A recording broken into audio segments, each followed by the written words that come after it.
Cap sur le Moyen-Orient pour le fleuron de la flotte française.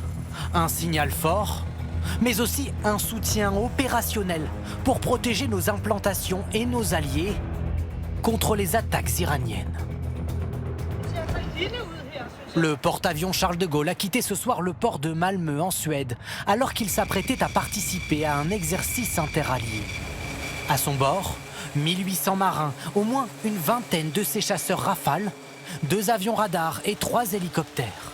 De quoi assurer la surveillance d'une large zone géographique. Le message est clair, la France est prête à défendre ses intérêts. C'est envoyé quand même le plus gros bateau de la marine française, celui qui est le plus symbolique de notre capacité navale. C'est aussi des avions qui peuvent voler, aller frapper, aller surveiller les adversaires éventuels. Accompagné de 3 frégates et d'un sous-marin qui assure sa protection, le Charles de Gaulle navigue à présent vers l'est de la Méditerranée. D'autres navires sont déjà dans la région, au large de l'Égypte, mais aussi dans le golfe Persique. Près d'une dizaine de bâtiments français au total. Objectif, neutraliser les missiles et les drones iraniens. Pas question pour le Charles de Gaulle de participer au bombardement de l'Iran. C'est ce qu'affirme ce matin le gouvernement. Et est-ce qu'un affrontement direct est possible? Nous restons dans une posture qui est une posture défensive. Nous l'avons dit là encore depuis plusieurs jours maintenant. Le président de la République l'a réexpliqué hier. Le porte-avions Charles de Gaulle et son escorte devraient atteindre l'est de la Méditerranée d'ici une semaine environ. Il n'y a pas que le Charles de Gaulle qui sera déployé en Méditerranée. Emmanuel Macron a aussi annoncé l'envoi de Rafale, d'une frégate et de moyens de défense antiaérienne.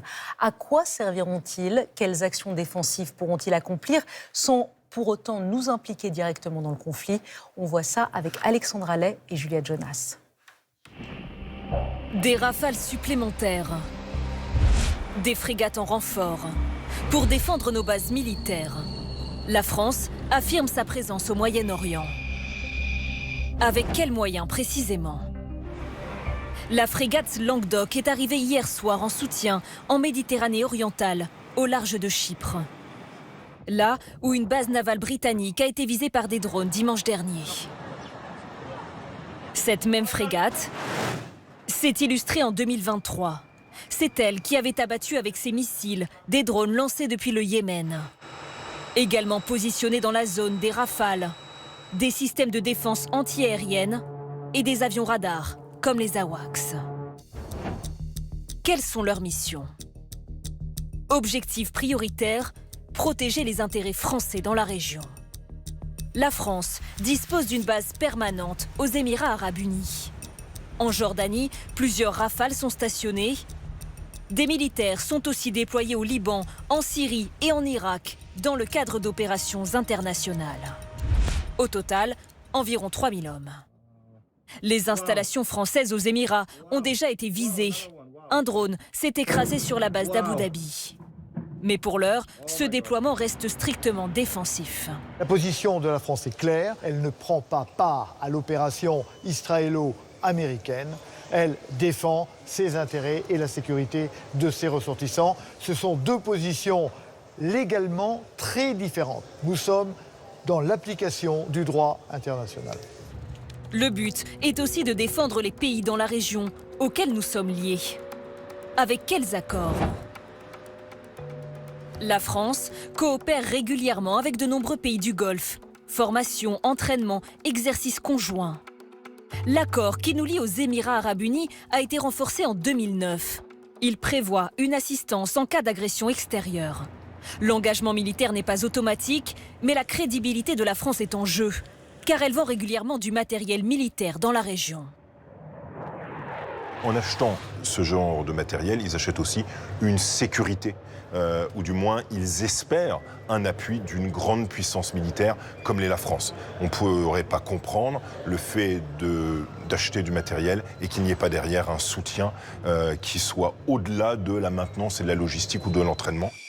La France a par ailleurs affirmé avoir abattu des drones en légitime défense dès les premières heures du conflit. Général Patrick Dutartre, bonsoir. Bonsoir. Merci d'être avec nous. Est-ce qu'on sait quand le porte-avions Charles de Gaulle va arriver dans la région et où il sera déployé?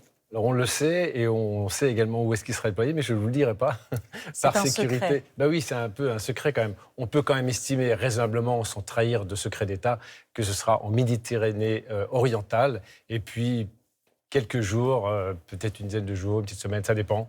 Et donc il pourra faire toutes ces missions. Les missions en fait d'une base aérienne mais mobile, c'est la caractéristique d'un porte-avions. Et il sera opérationnel tout de suite. Absolument. Il est déjà opérationnel d'ailleurs et il fera peut-être escale sur la route, peut-être pour durer plus longtemps dans la zone. Mais ça, ce sont le secret des états-majors.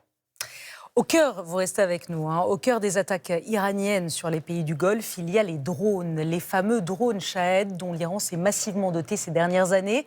Pas cher, facile à utiliser et redoutable, ces appareils ont révolutionné la manière de faire la guerre. Thomas Cuny, Laurence Naon et Jérémy Laurent Kaizen. Un homme filme le ciel de Bahreïn. Il entend un bruit de moteur caractéristique mais ne voit rien jusqu'à l'apparition de ce drone. Et l'explosion dans cet immeuble. Il vient d'être témoin d'une attaque iranienne avec un Shahed 136. Une arme utilisée par centaines depuis le début de la guerre, comme ici, sur une base américaine.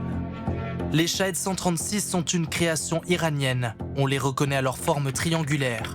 Utilisés depuis 2021, ils peuvent atteindre les 185 km/h. La charge explosive d'environ 40 kg se trouve dans le nez de l'aéronef. L'avantage de ce drone, c'est surtout son coût de fabrication qui permet de l'utiliser massivement. C'est un armement extrêmement low cost qui peut être produit à la chaîne. On est de l'ordre de quelques petites dizaines de milliers d'euros. Mais ce qui fait son atout, c'est d'arriver en essaim sur des cibles et donc de saturer toutes les défenses et de permettre à un ou deux drones de passer. Ces drones ont un rayon d'action d'environ 2000 km. La République islamique peut donc atteindre les pays du Golfe et même Chypre dans le sud de l'Europe. Les Shahed sont donc devenus des cibles à abattre. Ces dernières heures, l'armée israélienne diffuse ces images où elle neutralise en plein vol les aéronefs iraniens. Le Shahed 136 est si performant que les Américains l'ont copié et l'assument. Pour la première fois de l'histoire, nous utilisons des drones à sens unique pendant l'opération Epic Fury. Ces drones à bas coût, conçus sur le modèle des Shahed iraniens, sont désormais utilisés pour mener des représailles américaines. Une arme déjà utilisée dans d'autres conflits, comme en Ukraine depuis 4 ans, par les forces russes. Général, sommes-nous prêts, nous, la France, pour une guerre des drones? On a des Rafales, on a des missiles, on a des défenses antiaériennes qui coûtent très cher. Mais si on était face à une attaque de drone, est-ce qu'on est prêt? Alors, une attaque de drone massive, personne, en fait, n'est vraiment prêt. Pourquoi? Parce que, comme vous voyez sur les images, les Rafales sont capables de faire toutes les missions de défense aérienne, même les plus sophistiquées, toutes celles qui sont faites aujourd'hui par les Américains ou Israéliens. Mais ces petits mobiles volants que sont ces drones Shahed, en fait, on a l'armement soit trop sophistiqué, soit pas suffisamment sophistiqué. Donc là, il y a un petit déficit capacitaire, mais que tout le monde partage. Franchement, on n'a pas tiré assez vite les enseignements de la guerre en Ukraine, que ce soit les Américains, que ce soit même les Israéliens, que ce soit les Européens. Je pense qu'il y a urgence à s'équiper de défenses adaptées à ce type de menaces, sachant quand même qu'on peut les intercepter, mais dans cas de saturation, ça pose parfois quelques problèmes. Ce sera la guerre du futur et on est en train de le voir depuis 5 jours, quoi, les drones. Absolument.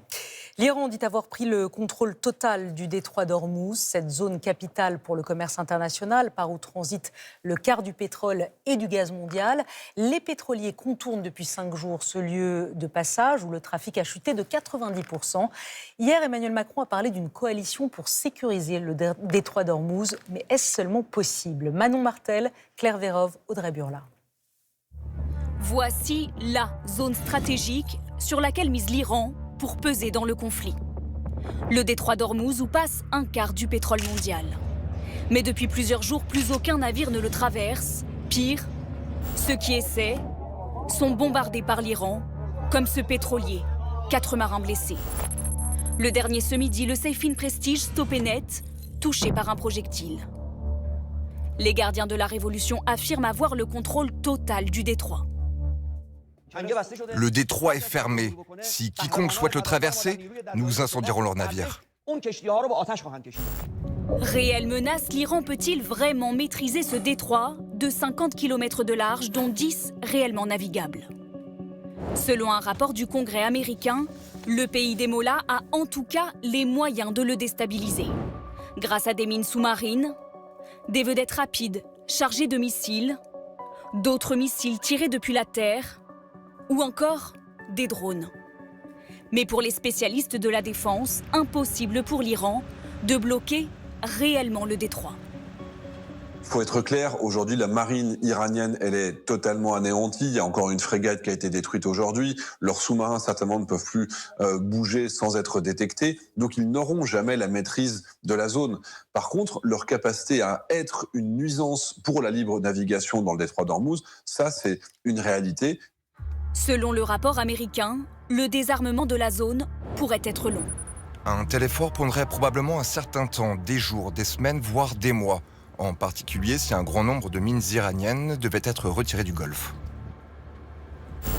Cet après-midi, les Américains ont commencé à répliquer. Ils ont visé ce navire de la flotte iranienne. Donald Trump promet même d'escorter les pétroliers bloqués pour rétablir le commerce dans le détroit d'Ormuz le plus rapidement possible. Général, est-ce qu'on peut sécuriser un détroit comme celui d'Ormuz? On peut protéger les navires, les pétroliers, des drones, des missiles iraniens? Oui, bien sûr, mais il va falloir y mettre les moyens. En fait, à mon sens, la bataille du détroit d'Ormuz n'a pas encore débuté. Il y a les prémices. Effectivement, les gardiens de la Révolution ont un pouvoir de nuisance extrêmement important dans cette zone, parce qu'ils sont chez eux. Mais en fait, le combat, les premières frappes ont débuté sur les navires. Ça explique aussi ce qui s'est passé sur ce navire. Il y a 20 navires qui ont été coulés. Maintenant, il va falloir traiter toutes les batteries côtières et puis avoir des attaques systématiques sur tout ce qui peut bouger côté iranien, et ensuite organiser des convois. Donc là, cette notion de coalition qu'évoquait le président Macron, on va dans ce sens-là. Il va falloir que la communauté internationale sécurise ce détroit. Une dernière question que tout le monde se pose. À vos yeux, cette guerre, elle va être longue? Alors, elle peut. À mon sens, ça va dépendre de la réaction iranienne. Pourquoi? Parce que c'est eux qui ont les cartes en main. S'ils disent, bon, maintenant ça suffit, on va dialoguer et on va arrêter, ça peut s'arrêter très vite. Mais s'ils continuent comme ça à cette terre brûlée sans fin, eh ben, ça peut durer, je pense, des semaines, un peu comme la première guerre du Golfe, 45 jours à peu près. Merci beaucoup, Général Duttart, d'avoir été avec nous encore ce soir. Les Français, exténués, encore angoissés mais soulagés, nos ressortissants bloqués dans le Golfe continuent de rentrer au compte-gouttes en France. Le gouvernement a affrété 2 vols hier et ce matin pour évacuer les plus vulnérables. Mais il reste des dizaines de milliers de nos ressortissants qui attendent de pouvoir rentrer. Camille Gutin, Mickaël Cario. Dès la sortie de l'avion, le soulagement de retrouver leur famille. Ces Français rapatriés depuis Oman ont laissé éclater leur joie une fois arrivés à l'aéroport Charles de Gaulle. C'était fatigant, on a fait au moins 24 heures de trajet au total avec le bus, les avions, tout ça. C'était long, mais on est content d'être arrivés. Pour prendre ce vol, ces voyageurs basés à Dubaï ont dû rejoindre le sultanat d'Oman. Pour cette évacuation, priorité aux personnes vulnérables. Après des heures de trajet, cette Française avec son fils est soulagée. Je suis assez reconnaissante d'avoir eu la chance de pouvoir partir avec mon enfant, sachant que j'ai une condition médicale et j'ai mon bébé, j'habitais sur la base militaire. C'était assez tendu, par contre ils ont laissé mon mari à l'aéroport en disant que l'avion était complet. Un Français a accepté de nous partager son périple de retour. Le jeune homme a dû prendre un taxi depuis Dubaï jusqu'à la frontière avec Oman, puis un bus jusqu'à l'aéroport de Mascate.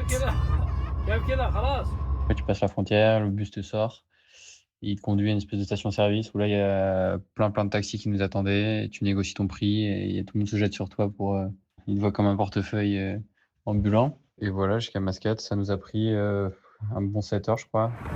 Mais pour les Français toujours bloqués à Dubaï, l'angoisse monte. Certains disent ne recevoir aucune information des autorités françaises. Ils ont mis en place un numéro de cellule de crise. Même eux, en fait, n'ont pas d'informations sur les vols de rapatriement. ils n'ont rien du tout. Ils ne savent pas quoi dire en fait au téléphone. Il y a beaucoup de Français qui sont comme nous. Personne n'a de nouvelles.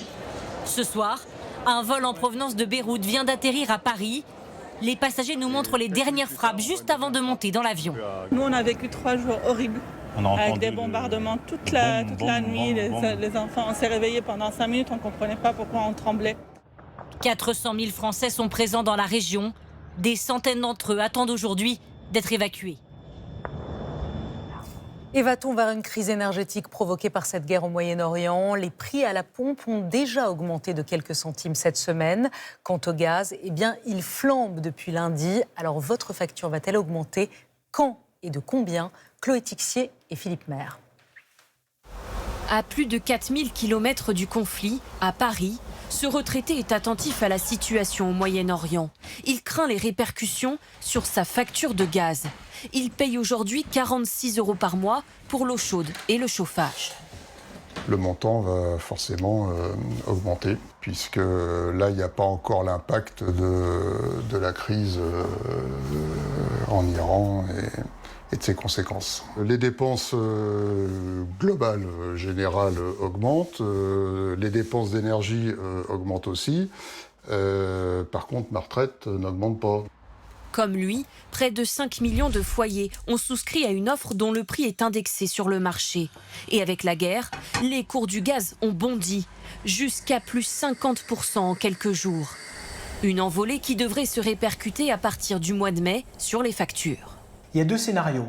Le premier, c'est que le conflit se résolve rapidement et que le détroit d'Ormuz soit débloqué dans les 2 ou 3 semaines. Et dans ces cas-là, la facture des ménages chauffés au gaz augmenterait de 40-50 € par an. Si, au contraire, le conflit vient à s'enliser, eh bien dans ce cas, la facture augmenterait de 160-170 € par an. Et les cours du gaz pourraient encore augmenter. Aujourd'hui, avec le conflit, la production tourne au ralenti au Moyen-Orient. Une offre en baisse alors que la demande mondiale ne faiblit pas. Avec la fin de l'hiver qui approche, les pays comme la France vont bientôt reconstituer leur stock de gaz naturel pour 2027. On va se retrouver à être en concurrence de façon absolument légitime, avec notamment la zone Asie et la Chine, pour avoir accès à des capacités de GNL et à des cargos de GNL. Donc on va avoir une pression sur les prix qui devrait continuer si la situation demeure. Ce soir, le ministère de l'économie se veut rassurant. Il n'y aurait aucun risque de pénurie de gaz, pour l'instant, pour la France.